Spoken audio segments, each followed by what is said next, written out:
เปิ้นห้องว่าเสนาทรายเข้าไปสำรวจแล้วโอ้หันใส่หอปราสาทแล้วโอ้อันนี้หอปราสาทนางอินปันแน่นอนจะเข้าไปยำพอเอ็นหรอหอปราสาทตั้งความคุมหันคนนอนหลับอยู่หันลุ่มปุ่มมันก็ซุ่มเข้าตันใดสวดมนต์หลันนึกเฮอเขวาลับไหล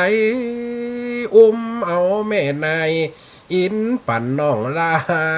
หมุนกระถาอย่าโอมกระถาน โอมติดนะติดเนิบมันเข้าติดเกิบนำเนบเอ็นน่ะเป่ากระถาพัวโอ้รับกันหมดตึงบันตึงเมืองอันนั่นเอาวอกไม้เข้าไปห่มฟ้าแตนลักเอานางอินปั่นใส่หลังหงเอาคนใจมาแหม7 คนเผื่อจะไปฮือหับใจนางอินปั่น เฮอเขารับไหลเอาเม็ดนายอินปันน้องลาแล้วเอาวอกตนวางแตนนอนลาคงปาลาตีนานได้นางอินปันก็6 จันใส่หลังหงเจ้าป้าสานมาถึงพระศาสตร์ไผยังบ่หันเอานางบัวบานวางไว้ในห้องมาหอดเมือง4 ปีแล้วโลกนั่งอินปั่นไปนอนไว้ในห้องปราสาทพร้อมตึงสนม7 คนอยู่ป้องอันเป็นสาวนางกล่อมใจราตรีญาแจ้งมาฝากย้ายนางก็ตื่นได้เลี้ยวปันตกสลังหน้ามืดใจวันห้องให้ควันค้างว่าที่ไหนนี่โอ้ยตายตื่นมานางสนมตั้งหลายสูญยังบันลูกเห็นนะบ้านไหนเมืองไหนเฮามาอยู่อย่างนี้เห็นหรอสะดุ้งตื่นมาเจ็บบ้านตัวเมืองตัวตกใจเววาลำล่องว่าที่ในนี้ส่วนนางสนมก็มาปนปียินเสียงแม่นายร่ำร้องต่างก็ตกใจให้ห้องบ่ฮู้เขตบ้านล้านไทยจะเป็นเมืองยักษ์ต่างเขตคงไข่ผีสางยังไพลักนางมานี่ลวดสยบตายโอ้ยขาดใจตายพอตกใจลูกบนลักหนีกลางคืนโหฟื้นมาเจียเมืองตรวจเป็นล้มเป็นแหล่งโกนพุ่นตับนะพอใจปนปีกาญาอินสีเหยือกยาวยามนั้นโปลานเป็นปอดเต้ายินเสียงน้องเนาเว้ยไวเข้ามาพอหันนางได้ตายก็เรียกเจ้านายเสนาข้าเฝ้าโอ้ยเสนาอามาตย์มีตั้งได้หมดไปลักเอาลูกเปิ้นหลานเปิ้นมาเดี๋ยวนี้นางผมนางอินปันตายเสียละล่ะเนี่ยจะได้นี่เห็นลูกเอานั้นตะเสนตัวเอามาตัวแก้ไขเลยนั้นตะเสนหายห่วงพะยาข้าไม่เป็นไรเดี๋ยวจะมุนน้ำเฮอเห็นลูกเฮาเสนาเข้าเฝ้า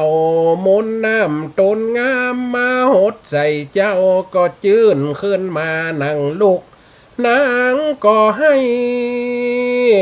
ใจมัวขุนมุกว่าเจ้าปีข้าเมืองใดเสียสั่งมาจินนี้นางบ่เปิงใจยังบ่เข้าไปขอกับป่อข้าไว้สาบัดเจ้าอันเนี้ยกะเจ้าพญาโปลาเนี่ยหยังพระองค์ย่ำไปขอกระป๋อกับแม่ข้าดีๆอย่ามันลักหนีมาใจละนี่มั่มใจหีดบ้านกองเมืองละพญาโปลาโอ้น้องอินปันมันแจ้ว่าอ้ายไปขอรู้อ้ายเนี่ยฮือคนไปเสนาอาปาดอามาต่างคนต่างไปแปลงขันคำไปเจิญแปลงขันเงินไปทองเอาเงินคำไปกองนั่นนะป้อนี่ปงให้แล้วรู้ละอ้ายตัวน่ะเห็นหรออ้ายของน้องน่ะเอาพญากาวนกำได้วิจัยจะตีแล้วตบภาพลงเจิงกลางหอลงหลวงอ้ายกับอ้ายเอ็นนางก็เลยดักปากมันเป็นความจริงเอ็นยังบ่เข้าไปขอกับปอดเจ้านมัสการครับเอ็นนัทพงษ์แหมโคนไปหมดผมได้หันหน้าที ขอกาป้อขามาลักเอาหนีบ่สมกาหน้าตัวเป็นผาญาแต่เจ้าโปลาก็เอากำเป้ว่าฟังก่อนเจ้านงครานเมื่อข้าใจเหล่าเสนาหานไปขอวอนหวานกับพ่อแห่งเจ้าเปิ้นครับจำนี้เปิ้นไล่ครับจำบ่รับฮือเข้าร่วมแผ่นดินเมืองวาลัดหันคานี่เป็นคนอัตตาคัดดอกสัตว์ว่ากำไหลไปป้อยิงอีน้องเปิ้นบ่เปิ้งใจเป็นคนเลี้ยงควายได้มานั่งห้องน่ะดูถูกดูแคว้นไอ้นั่นนะว่าเป็นไผญาเลี้ยงควายมาก่อนน่ะโอ้ดูหมิ่นดูดำกันน่ะย่ำเอาใจกันสักหน่อยเมืองไอ้กับเมืองใหญ่ลูกอีโลข้านี่กลัวเวียงอื่นเต็ดต้องจะมาเอานางรวมซ่อนเลยเอามาไว้ขอนายยอดมอนเอามาไว้มันได้เดี๋ยวนะย่ำเอามาแต่งงานเถอะขอนายยอดมอนอย่าถือโตดข้ายิ่งนางมาอยู่ร่วมซ่อนเสียก่อนเป็นอย่างวันนาก้อยว่างหาต่างปิกนาก้อยไปสุมาดำหัวสวยนาเปิ้นลังไม่ลากำลายเมื่อนางอินปันฟังกำเจ้าไทยก็รู้จื่นขึ้นดีมาลักยิ้มโลแต่นางก็ลักดีใจโลนางหักอยู่แล้วได้ยินเปิ้นเล่าลือน่ะพระเจ้าโปลาเป็นคนเก่งกับลักหักเปิ้นในใจด้วยมหันนานางก็ยินฮักต้องสีเนหาฟังเจ้าโปลากูบาทกูถอยย้อนถึงปาลาเมืองป้อน้องน้อยเกิดโกลาหนแต่เล่ากันลูกมาตกเมื่อยามเจ้าหันวอกก้างเท่าวุยวายโลหลักนางอินปันมาเหลียกะก้างนอนห่มผ้าอยู่หัน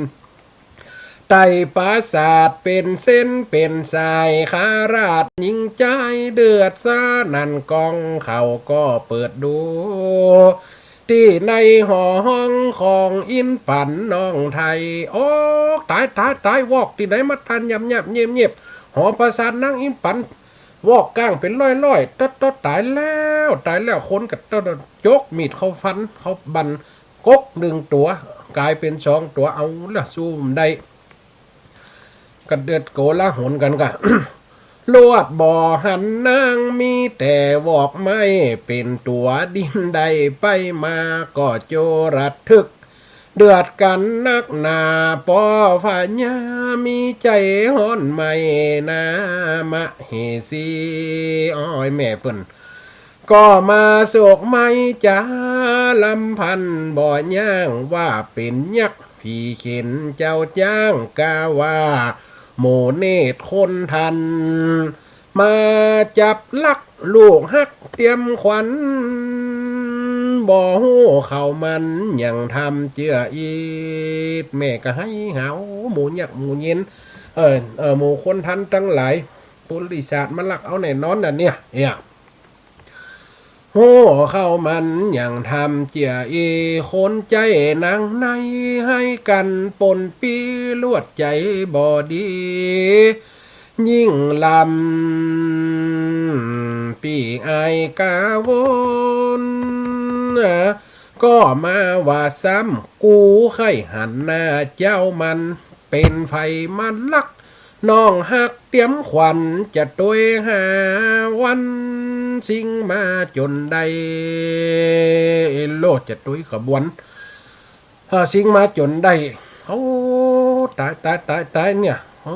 เป็นว่าหักในใครในหินเปิ่นมันลักเอาน้องกูนี้หูสักหน่อย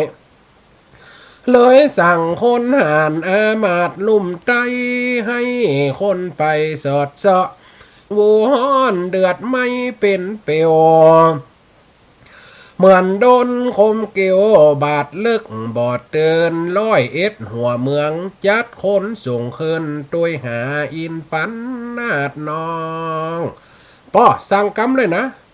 101หัวเมืองได้ตีลักเอานางอินปันน่ะน้องเฮาไปน่ะป้อถึงตัวยหาเลย สู้ได้สู้หบได้หบอย่าโนสั่งกำตั้งหลายสั่งคนเสนาอามัดออกไปซ้ายไปขวาไปไตไปเหนือตกออกไปมดไปซ่อหานางอินปันไปตังใด โดยหาอินปันนาดนองได้เกิงเดือนปลายบ่อปะสอดก้องแดนห่อห้องเมืองใดยังมีปอกาหนาวาออกขายว่าข้าจักไปเมืองหนึ่งว่าอีปาราณสีบ่อไก่จากนี้ข้ามีวิธีว่าไว้ปอกาสาเป้าไปถึงเขตค่ายเมืองใหญ่ว่าได้แสนวามเป็นอย่างพระองค์ตะโศกตะตุกเดี๋ยวข้าจะไปตัวหาแห่งเมืองหนึ่งนี่เมืองปราณสีเนี่ยเป็นเมืองใหญ่เมืองกว้างข้าจะไปตัวหาพอข้าเป็นปอกาหาขายคว้าไปครับควยจะแสนว่ากันจักเข้าวังก็ยากเหลือตาจอดนาว่าเอาไว้ตากวางแล้วแต่งแปลงย้อมตัวแต่งสร้างเป็นองค์สามานาหัวโลน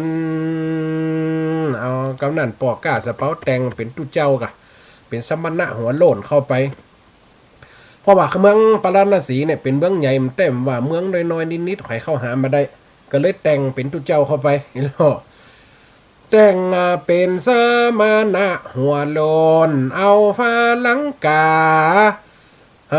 มาปันปอกป้นเข้าไปถึงเขตเวียงวังยามเมื่อนานบ่ฮือพิษฝังก็ไปหลอดยังเขตพระศาสตร์ซอยของนางอินปา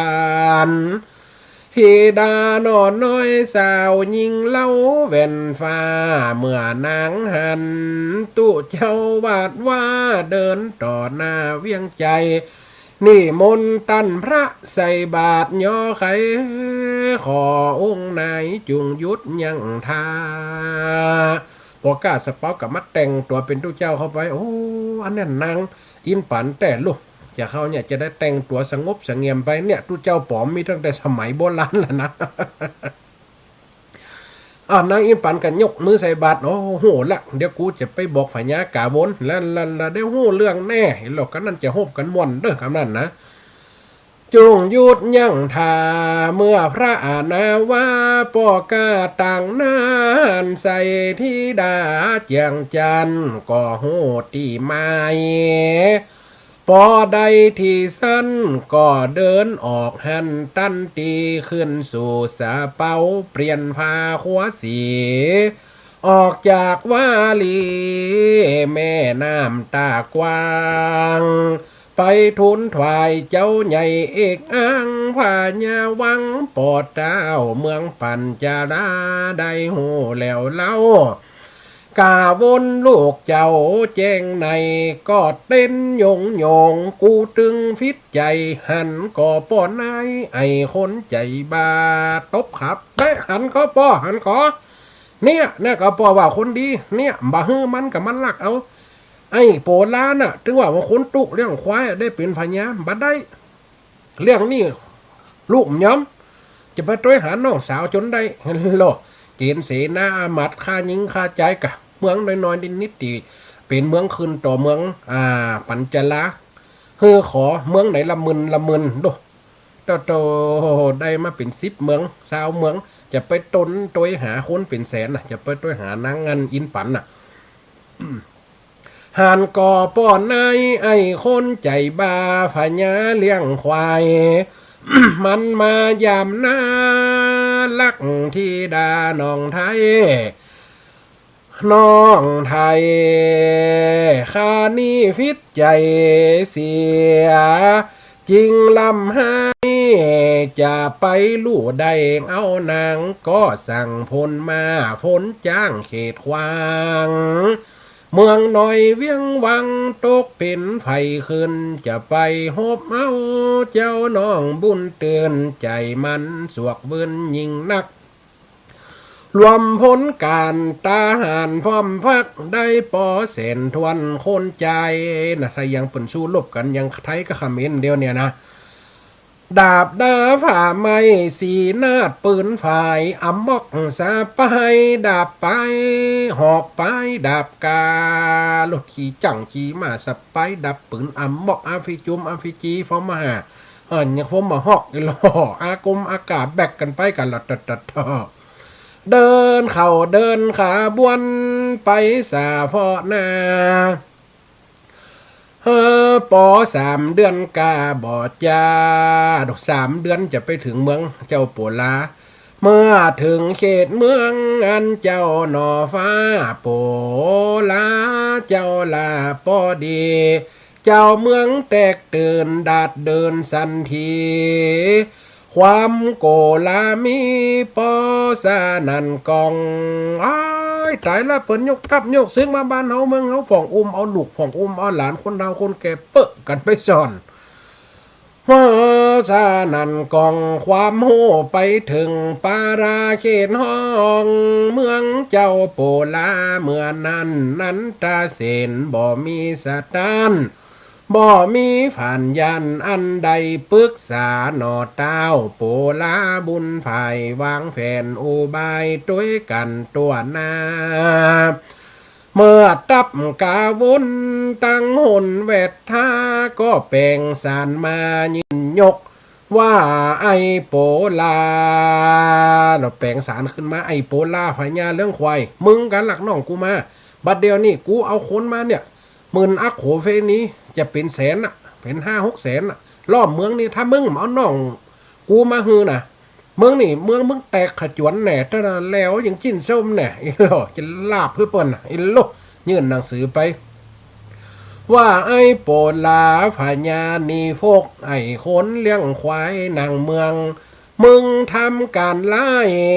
ใจข้ามองใจข้ามองเหลืองกูมีคำเครื่องพิษใจลำถอยมึงลักเอานางอินปั่นน้องน้อยบ่กึดถึง100คุณจำของเปิ้นบ่ปัน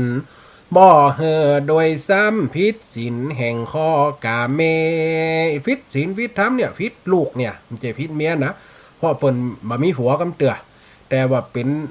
อยู่ในอนัตความเป็นพ่อแม่เนี่ยศีลข้อกาเมเนี่ยพิษลูกพิษเมียเปิ้นเนี่ยศีลข้อกาเมลูกเปิ้นเมียฮักมึงกัดหันเหมึงกึดหันเหมาลีดมั่งเตฝากมาจากห้องกูยื่นหนังสือเป็นข้อจ่าท้องรีบขึ้นมาอย่าจ้าถ้าบ่ทำตามจักเป็นมีดพระกูจักย้ำขาแต่งฟันปัจจาใหญ่น้อยจากมาเสียการมึงเป็นผู้บ้านปัญญาบอกกวางเจ้าปัวละกระตอบหนังสือไปว่าปีไอโออิ่มถูกบ่ฮื้อจะได้ผู้เป็นป่อซิดอยู่ตีป่อไอนี่เป็นไผมาคัดมาขวางป่อฮื้อแล้วรู้ไปพิษศีลพิธรรมติไหนกะไอน่ะกำฮื้อมาคัดมาขวางหยังมาหันข้าเป็นคนตามคนตอยเป็นคนเลี้ยงควายแล้วมาเป็นพญาหนังเมืองมันเป็นแต่จิตใจของอ้ายเนี่ยใจมันกว้างปออย่างหรอเอาสัมปัญญาโปอากาวนกับสัมโคตรในใจแล้วมึงว่ากูกะอีโลปัญญาบอกกว้างเมื่อเจ้าโปลาเจ้าหนอบุญสั่งก็สั่งกำวังบอดจ้าเฮือคนตั้งหลายแปลงคือวัดว่าขุดล้อมแวดนาป้าลาแปลงเซิงเทินไว้เป็นกาติกาเหล่าโมเสนาก็ทำตามถอยคุดบันคุดเวทเมืองกับเตาแปลงคือขึ้นกับก็นั่นจะอยู่ตั้งบนยิงกะทำตามถอยคนตั้งหลายยิงใจไฟน้อยก็ช่วยบุกบันผักฟอมฟักเข่าเพาะโคเข่าตั้งหลายนั่นเขาลบลักก็ทำการสร้างเลี้ยววัน7 วันบอดจ้านี่7 วันต่ออันแปลงคือแปลงวังเป็นเมืองใหญ่หรอหากกว่าตันการสูงตายานขึ้นมาบ่อนหน่อยเมื่อกาวนดักฟังหยับจ้อยวังเขาหูไม่ไงนักนึกว่าเปิ้นจะอู้ง่ายเนาะแปลงหนังสื่อสารถึงห้องสำนัก7 วันใดสื่อมา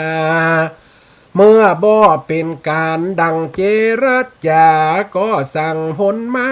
จักตีจนได้แสนคนหัน11,000เข้าใกล้แสนก็แหมหมื่นแสนคนทหารก็แหมหมื่นแวดเมืองบ่เข้าไปเลยฟันมันเข้าได้เข้ายิงได้ยิงโล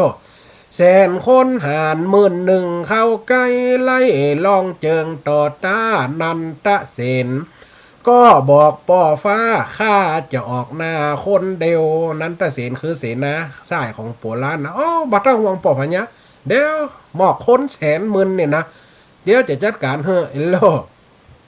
ข้าจะออกหน้าคนเดียวคนหมอกหมื่นบ่ตกต้องเปียวเพราะข้าเรียนมากะถาเข้าสู่ควักลูบลิงจ่อแล้วต้องบนโอกาถามนฟันบ่จาควักลูบบอกมาหันว่าได้100 ตัวเป่ากับคำนั้นอมสัวฮาเทคเป่าปุ๊บปล่อยไปเป็นคนลูกเป็นวอกแบกปืนวอกแบกมีดกำหอกกาถาโยนฟันบอดจาเป็นลิงกังเขาตีต่อตาหกวิ่งหน้าวุ่ยวายวอกกลางลึกลักไตมาเป็นสายยี่เขียวเข้าไปวิดหันวิดนีตัวสลิดวอกเนาะมันต้องยี่เขียวกังงังเนาะคูข้อวิดใจโมทหารกาวนปนปีงอมเข้าแต่งฟันบอดจ้าฟันหนึ่งเป็น2กูกาเสียงห้องสานันยักกิ้วยักตาเก่าข้างยัน1แทง1ฟันนักขึ้นคู่ค่าเนาะถ้าเก่าข้างเขาใส่หนี่เขี้ยวเขาใส่ครบก็ไม่หมุนนั่นก็มิดปักเกิงกลายเป็น2 ตัวเป็นลิงอันเป็นวอกโยนฟันหรอนักเคินเกาะแข้งเกาะขาไตหน้าวุ่นจนป้อเมามึนยิงนักเขาก็เลยถอยไปบอกตีฟักอันเจ้ากาวนสั่งมาว่ามันเก่งล่ำมีมนกาถาเป็นวอกลิงป้าไล่ข้าบาดเจ้ากาวนพิษใจก็สั่งกำเข้าถึงเมืองเขตคามแว่นแควนจะนั่นเหรอเอาคนไปสู่กับอาคมนี่ซูมได้เดี๋ยวกูจะไปขอเสนาเมืองตะกะศิลาเปิ่นมีคาถาดีเดี๋ยวกูจะไปขอมาเห็นหรอถึงเมืองแว่นแคนตะกาศิลาบอกโอ้เงินขอผู้มีมนยนดีมาสู่ต่อตากับลิงยนผีก็ได้มีคนแหนปากกาตะกะศิลาเสนาใจขาผู้มีมนตราเด็ดฤทธิ์เสกหูดใบขามจะลำปิดเป็นคนแสนผู้เข้าไปเจ้าหมอนี่แซมกิ่งลูกเมืองตะกาศิลาเอาใบขามมักหูดพบเป่าผู้เน่ากลายเป็นคนหรอ100 คน10,000 คนน่ะเป็นคนแสนผู้เข้าไปต่างคนต่างแน่ฟันตึงบอดตายกลายเป็น2 คนเพราะยนต์กิ่งกาวนหันที่ก็สั่งออกหน้าฮือทหารกาญาจ้าเข้าไปสมทบการฮบตอดตาคนก็ฮือฆ่าทำลายสั่งคนตัวซับฆ่ากันยนก็หบยนเอาเป็นเอาตายต่างฝ่ายต่างไปสู้กันปิงปังที่ตายก็ตายเฮียตกลงข้างคันคือวังยิงนักพอเดือนไปตีเขาต่อสักหลุดสู้กันได้เดือนไปปล่อยเม็ดอย่ามันเน็ตขนาดนักเนาะใครไปสู้กับยังตีว่าเอาข่าวกันเนาะ พอเนื้อเขาตีต่อสักบ่อแป้บ่อก้านฝ่ายใดคนเจ้ากาวนก็แข็งเหมือนใจจะลักเข้าไปในเมืองจนใดก็นั่นคนฝ่ายญากาวนแหมแสนคนจะเข้าเมืองเอาไม่เขาตั้งหรอแบกไม่ทุงแล้วเขาตั้งจะเข้าประตูจนได้เอา เข้าเมืองจนใดนันตะเสนก็จะบอกให้ฮือขนขวาสายจนฮ้อนเต้าพญานกาวนพญานั้นตะเสนลูกน้องของโปลาเขขวาซ้ายกะดูเอาหมอขางเขาตั้งบนอันคือเมืองขวาซ้ายขวาบะขวาทอกลงไปมันไตขึ้นมาก็ทอกไอ้โลถ้าเราขวาซ้ายเขาฮดน่ะอีป่อยมันต้องจำฝันได้อ่ะเนาะสุกมันอ่ะเนาะคนขวาสายจนหอนตีหม้อขางหลวงก็ฮะสาตอนไอ้พวกไต่ขึ้นป้าการปัวป้าการปาดขึ้นเข้าคุ้มปาดเกินเข้าคุ้มก็กุมจัดการเอาทรายขวามันถอกลงจันเสนากาวนทหารสู่คันก็โหกยันบอดจ้าเข้าประตูหมายไปต่อตาก็ม้วยมิงนาตันใดฮบกันแต่ตายกันก็ลายซบกองเฮียให้เลือดไหลจูดานข้าวตัวเขตคงเวทจองเวทบานกาวนใจมันแค่นนักจะเอาน้องยิงปีคืนตีพักจะได้บ่ได้สันใดปอแต่ปงแล้วแต่ไอ้ฟิตใจจะญาจะได้นอเจ้านอนลาเนี่ยโอ้ใจญาจะได้จะสู้กันฮบกันจนมาถึงที่สุดจะเป็นยังไงอีพ่ออีแม่ต่อไปวันข้างหน้าเรื่องเจ้าโปลายังจะจบตัวอีเด้นะจะได้สู้กันเอาจ้างจนจ้างดอกวันนาเนี่ยนะเอาจ้างจนจ้างแฮมนี่เอาแฮมไปแฮมสักน้อยหนักนอเจ้านอลาโยฮบมากันบ่เมินออกหน้าเป็นเวลาเมินนักคนก็ล้มตายมากมายแต่ตักเจ้าเมืองเดือดร้อนทุกไปพ่องก็เสียลูกพ่องผัวเขาตายออกสู่เต้าได้บ่เจ็บก่อหันเดือดนั้นกันตัวจองตัวบ้านเป็นเวลานานยิ่งนักสู่ฝันกันจนบ่ได้ฟักกาวนปีกอายอาธรรมสั่งเขาต่อสู้ติดตามกลางสงครามโหกันคือกองจนไล่กันมาถึงเขตค่ายป้องปาลานะสีแว่นแคว้นตีป้อมปาการของเจ้ามิงแม่นต่างก็ต่อสู้ดุดันโปลาเตาหันบ่อจับการจักสู่ไปนานเสียวนบ่อหน่อยเลยแป่งสารไปถึงหลอดถ้อยว่าขอจนจ้างจนมาเจ้าโปลาว่าโอ้ถ้าอีคนจะมาตายมันเดียวนี่เดือน2 เดือน 3 เดือนสู้รบกันจบสิ้นติ่มได้กินข้าวกินน้ำตายกับมีเมืองเจ้ากับขนมาติ๊กบนบ้านนี้ก็จะมาตายกันเป็นยังถ้าว่าเอาจ้างมาโจนกันสันได้ว่าถ้าว่าค่าก้านเสียข้าก็จะยกเอาน้องให้ท่านไปถ้าว่าท่านก้านต่อข้าก็จะเอาน้องท่านเป็นเมียเสียเนี่ยตาจนจ้างจนแม่หลวงพออินดูปาจ้าไฟฟ้าเขาตายความหน้า2 ปลายว่าแหม3 วันบ่เศษบ่ไปข้าเคยใจจากไปต่อสู้ถ้าว่าก้านตีต่อกำตีขอเอาไอเมียต่อไอเมียน่าแล้วนั้นจะยอมยกเอาอินปันน้องจันปงขาดโดยกำไปถ้าปีไอก้านก็ต้องยอมใจกลับไปเวียงวังดังถอยยื่นไม้สานไปตากำถอยกาวนตกลงบ่อจาฮอด3 วันที่ 3ก็ถึงกำตาเขาก็ออกหน้ายินความ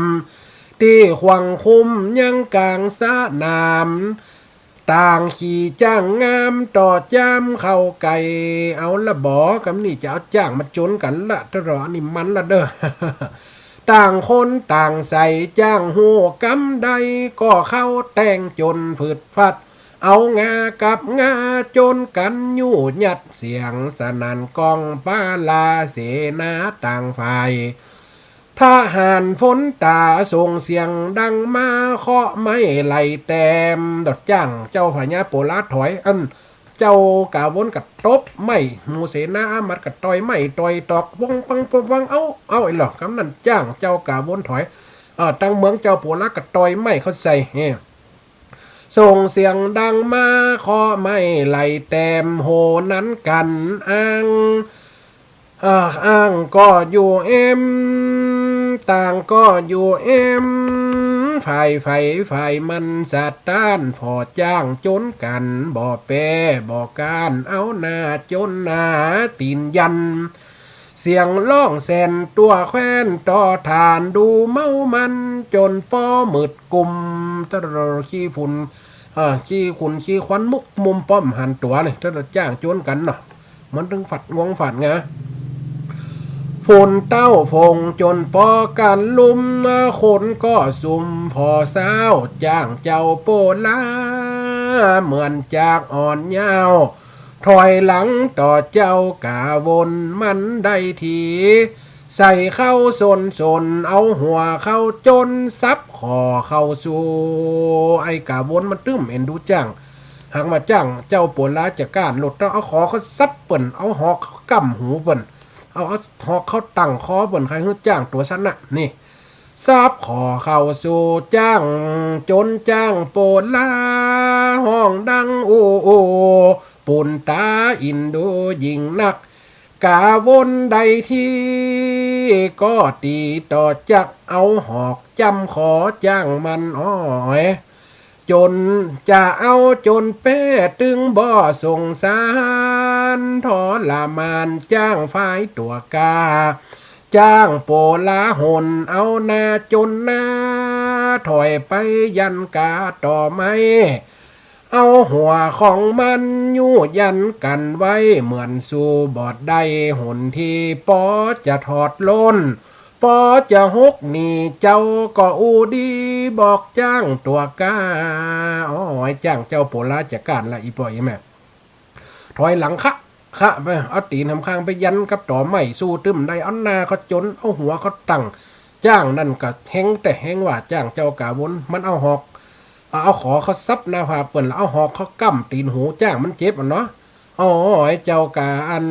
เจ้าโปลากะเอามือหลุมหัวจ้างมาไอ้เจ้าจ้างเฮ้ยถ้ามึงซูมได้กระจ่างมันเตอะหมอกอัน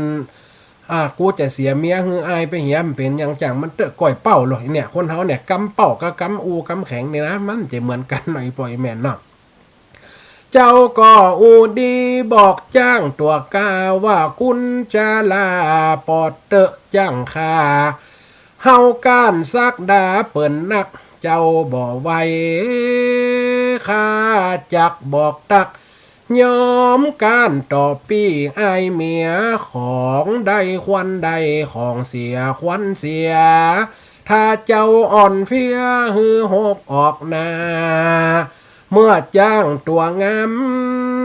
ฟังกำหนอลาก็มีแหงมาหึดหัดเอาละบ่แหงมาหึดหัดเข้าจนแหมที่เอางาแตกสัตว์สุดแหงต่อโดยกำลังจ้างกาวนจนป้อโกงล้างห้องเสียงครางในกระไดจ้างกาวนซูมได้แล้วกันนะ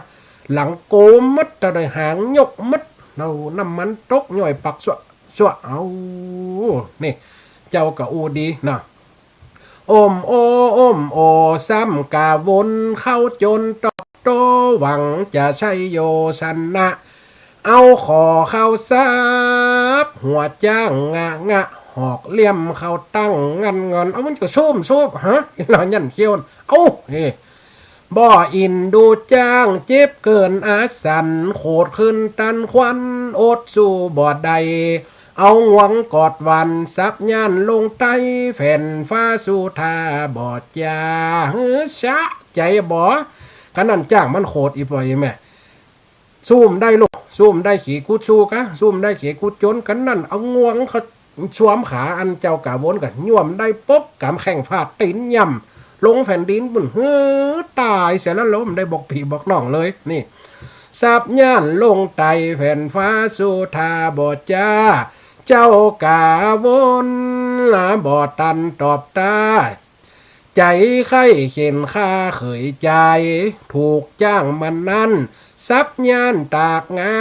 ยลงแผ่นดินสายถูกจ้างปลายคาใจสะหาวบุบตีฟาดหน้ามันบ่อขุนนาเปิ่นลำตายกลางสนามบุญตึงบ่กำจักปิ่นสันใดต่อจ้าพ่อแม่พี่น้องฟังตอนเก้าจ้าตอนสิบจักมาแก้ไขจนแจงเวลาบ่มีนั่นมาเต็มแทงขอเอวังลงเต้านี้บทที่เก้าต่ออีก่อนอีป่อยแม่ยามเจ้ากะวนตายหลดเนี่ยเพิ่นว่าคนเฮาจะไปคู่กันล่ำไปเขียนกันล่ำเนี่ยเอาเปิ้นจะเอาเปิ้นจนตายหลดแต่ละซับย่านเขาใส่ขอบนบุบหน้าพากเปิ้นพวกไอ้เอาหอกเขากำก้ำสองอันหูปนโลมันจ้างมันจะเจ็บตัดเนี่ยเนาะมันอ่อนตัดนอนนะที่อื่นมันแข็งหมดจ้างกะวนกะซูมได้หลังจะปอกโกอ่ะโอ้ยห้องอมโอนในก็ได้ซูมได้จ้างกะอดได้มึงค่ามึงจะขี่กูตายกูจะเอามึงตายจ้างทั้งนั้นกำแข่งได้เอามาตีนย่ำเลียดออกปากออกคอจะเป็นสันได้กะติดนาอาว่าสารนี้อีปอยแม่ก็ฟังกันไปเนอะไอ้เจ้ากะวนมาตายโดนจ้างค่าจะเป็นสันได้จ้าพ่อแม่พี่น้องฟังกันไปต่อไปเนอะอันนี้คือสุมาเตอการหบตับจับซึกเนี่ยมันย่อมจะเกิดการป่ายการเค้นการฆ่ากันโดยความแบบมีไม้ถีเนี่ยความไม้ถีความเมตตากรุณาต่อกันว่าคนว่าสัตว์หันก็มันย่อมเกิดความตายแก่ตัวในบทนี้สอนถึงอย่างเนี่ยสอนถึงว่าคนเฮามีสัจจะสัจจะวาทีเปิ่นฮือแล้วก็ควันฮืออย่ามาเอาคืนอันนี้ตัวย้อมสุดท้ายมาก็จะมาเป็นมาตายเจ้ากะวนมาตายเสนาตั้งหลายจะเป็นอย่างใด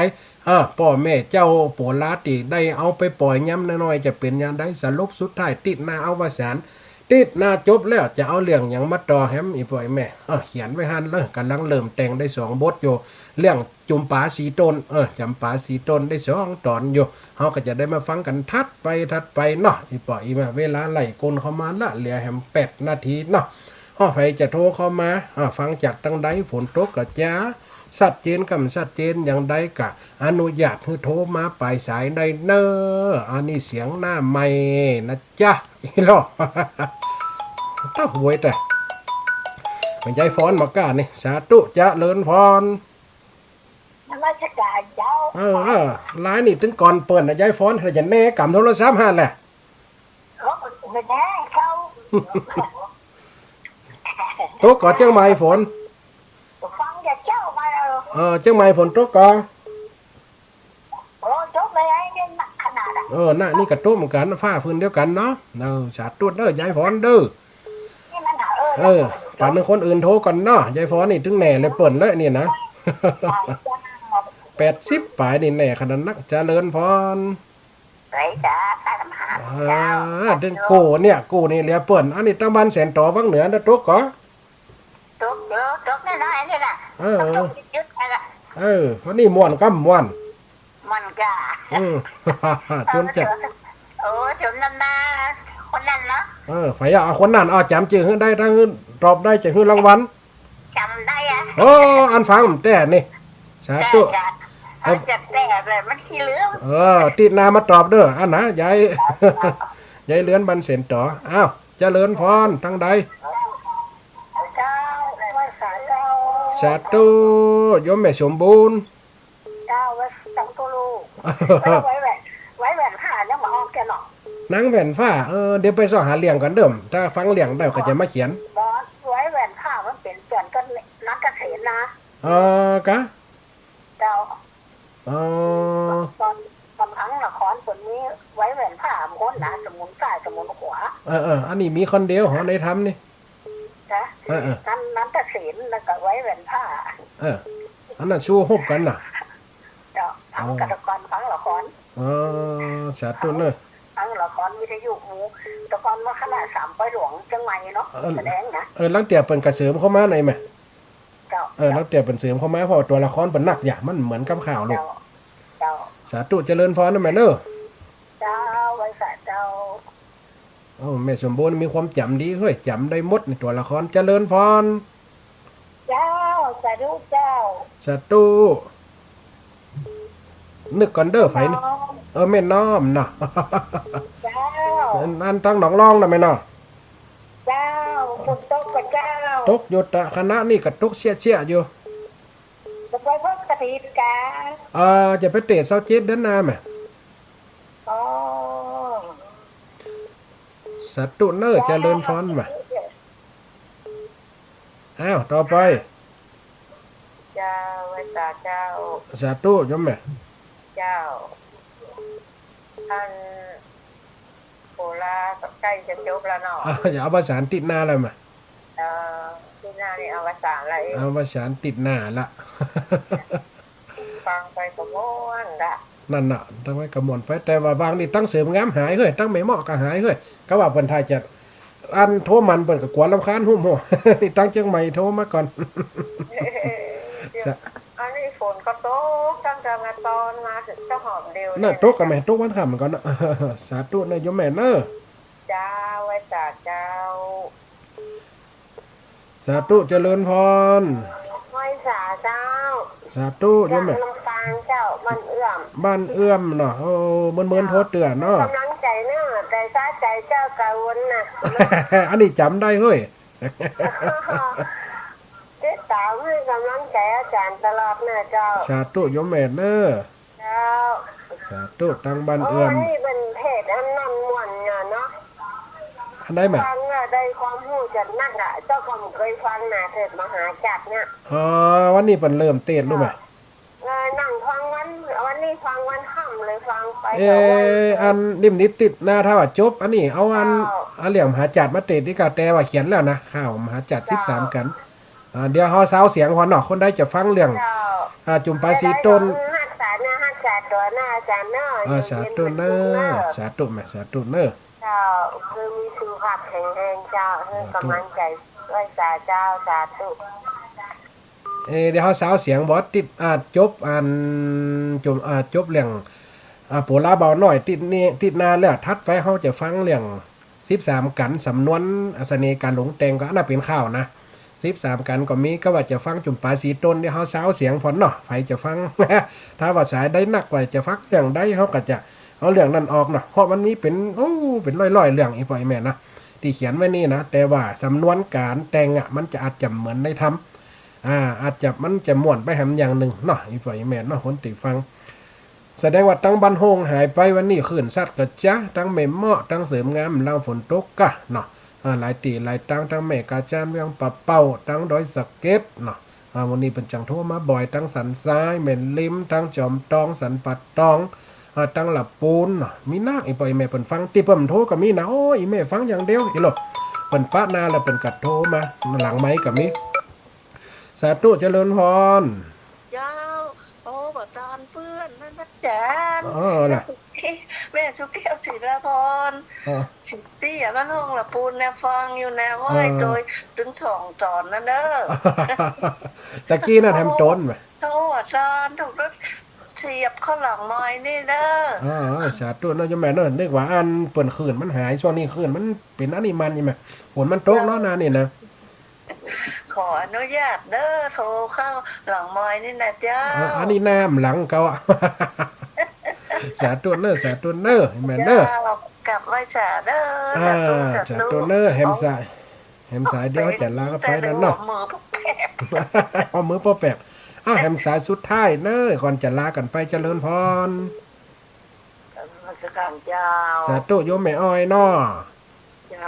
สาธุฝนตกก่อนในเวียงขนาดเจ้ามันได้ขายครัวก็วันนี้ขายทุกวันเลยเจ้าฝนตกก็ขายแน่ขนาดนักโลเชื่อกันบนยังไงเนี่ยคนมัน70ย่ำย่างนี่นะเป็นมันม่วนนี่มันได้หมูได้ไหมเนาะสาธุเนอะหมูแม่กล้าแม่ขายเปิ่นฟังกันนักกันนะแม่เปิ่นจังมาตักมลุ้นไป กับไอติมหน้าบ้าน น้ำบันมอน่ะแม่นเนาะ ไปเจ็ดนี่ขายม้วน สาธุแม่เด้อหมดเวลาพอดีเนาะเดี๋ยวจำได้ลาคนฟังเนาะ เราทำนมัสการไม่เป็นกำลังใจนะท่าน สา นะเจ้า ธุเนอหมดเวลาแล้วคนฟังรายการขอส่งสัญญาณอุจจาปักปอนพอนาฬิกาไหลมาลิงคอนสุดตังลาจรนัดปุ๊บวันนี้ลาไปติดนาข่อยครบมันจบได้เวลาติดนี่บ่ตาติดนาแหมนาถึงเวลาจะได้มาอูจะได้มาอูเนอทักทายตัวยมแม่มาไล่หลีกเลี่ยงอันนี้มาลุ้นนี่กำลังมาฟังตะโกนอันเดิมไม่ย้ายเนอะจันหอมทำมาสายชวนฟิตโอลันเลิกไอ้อัมพรกันทำมีแม่แป้งแม่โยแม่พัดเนาะหลายๆคนที่ขำอยู่ในไล่สดเนอะเจริญพร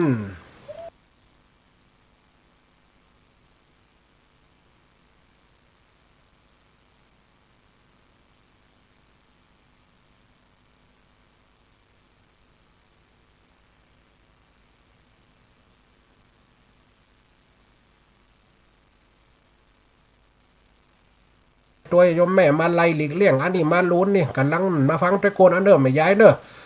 จันหอมทำมาสายชวนฟิตโอลันเลิกไอ้อัมพรกันทำมีแม่แป้งแม่โยแม่พัดเนาะหลายๆคนที่ขำอยู่ในไล่สดเนอะเจริญพร